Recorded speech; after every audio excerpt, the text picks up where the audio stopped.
Les peintres Sarah Bakar et Alia Belkodja et l'artiste tapissière Monia Sfar-Chaker exposés à la Galerie Valois à Paris depuis le 6 juin. Exposition qui s'intitule Tunisie, regard croisé. C'est l'art contemporain de ce pays du Maghreb qui est montré aux visiteurs. Pour en parler, je reçois Monsieur Moustapha Chelbi, écrivain et critique d'art. Il a participé à la sélection des œuvres actuellement exposées. Bonjour Monsieur Chelbi. Bonjour madame. Merci à vous, merci d'être notre invité. Alors depuis le 6 juin, et ce jusqu'au 29 juin 2024, la Galerie Valois qui se trouve ici à Paris présente donc cette exposition qui est consacrée à l'art contemporain tunisien. Parlez-nous un peu de cette exposition et que peut découvrir le public en y allant c'est au 41 rue de Seine, n'est-ce pas?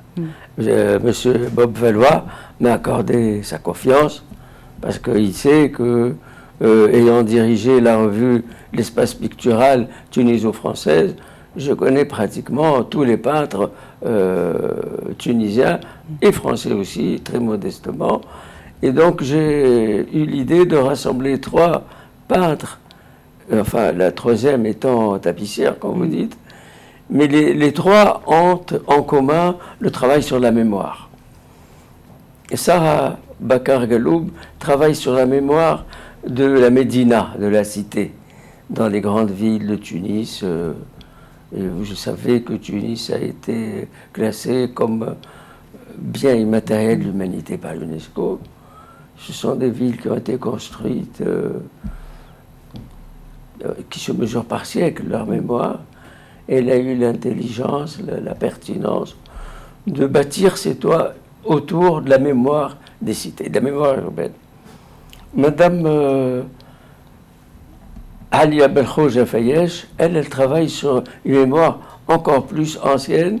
Elle travaille sur la mémoire carthaginoise et romaine commune en Tunisie qui se sont rencontrées, et phénicienne aussi. Donc les trois se sont rencontrés à Tunis et ont permis à la Tunisie de disposer d'un immense patrimoine archéologique. Et elle travaille également sur le qu'est-ce qu'on a gagné, qu'est-ce qu'on a perdu de notre histoire, qu'est-ce qui est parti définitivement, qu'est-ce que la tradition orale et la mémoire collective n'a pu retenir. Alors elle essaye à travers ses toiles de retenir ce temps qui passe. Et quant à Madame Monia Sfar Chaker, elle travaille sur la mémoire du tissu, la mémoire du fil. C'est aussi intense, c'est aussi pertinent. Et vous le savez que la Tunisie compte un immense patrimoine au niveau des tapisseries et des tapis. Donc c'est ce travail finalement sur la mémoire qui a motivé ce choix, parce qu'on vous a laissé carte blanche pour choisir les artistes qui allaient exposer. Donc c'est ce travail sur la mémoire qui vous a motivé ? Ce qui m'a motivé, c'est la confiance de Bob Valois, je reviens. Oui. Parce que j'étais, comment vous dire, ébloui par l'idée que pour la première fois, des peintres tunisiens exposent dans le quartier. Et cela revient encore à l'immense travail accompli par la Galerie Valois, qui, la première, a ouvert ses portes au tiers-monde. Et je compare volontiers Bob Valois à René Thiamble, qui a ouvert la Sorbonne aux littératures africaines et du tiers-monde aussi, et d'Amérique latine.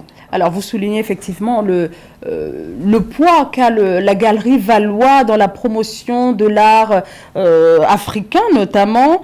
On sait que l'art tunisien, même si il se fait quand même de plus en plus accessible, mais il manque quand même, cet art manque quand même de visibilité. Donc est-ce que vous sentez, vous, justement, ce manque de visibilité? Est-ce que c'est important, justement, que des structures comme la Galerie Valois contribuent à rendre un peu plus visibles les artistes, notamment contemporains? J'aime beaucoup ce que vous dites, manque de visibilité, c'est le mot qu'il faut employer. Et la Galerie Valois corrige les erreurs, je ne veux pas dire de l'histoire, mais de l'actualité, qui nous ont laissé un peu les cultures sous-exprimées, sous-présentées, qui manquent de visibilité. J'aime bien ce terme. Que ce soit le Bénin, le Congo, le Togo, le Gabon, et la Tunisie, l'Algérie, l'Afrique, tout cet ensemble-là culturel et qui ne doit pas rester une sous-expression culturelle. Alors, dans ce qui est exposé, vous l'avez dit, c'est surtout un travail sur la mémoire, sur l'histoire.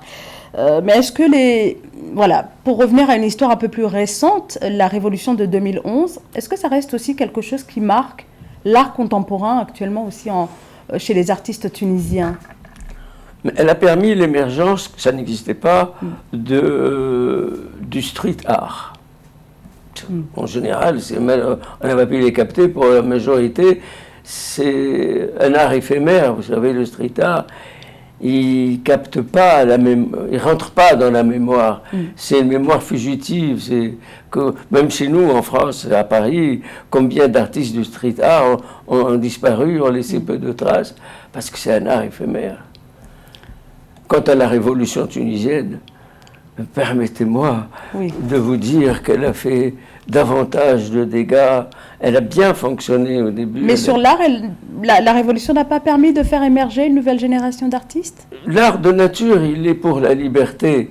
L'art n'a pas besoin de révolution pour s'exprimer, parce qu'il est révolution de par sa nature. D'autres secteurs de la société, comme vous dites si bien, l'habitat, l'école, eux, le pouvoir, ils ont besoin de la révolution. Mais l'art de nature, il est révolutionnaire. Merci beaucoup à vous, Monsieur Moustapha Chelbi. Merci d'avoir été notre invité. Alors, je rappelle donc cette exposition Tunisie, regards croisés, qui se tient donc dans la célèbre Galerie Valois au cœur de Paris jusqu'au 29 juin prochain. Merci beaucoup. Merci de votre accueil. Merci. Et c'est la fin de ce journal. Merci à vous tous de nous avoir suivis.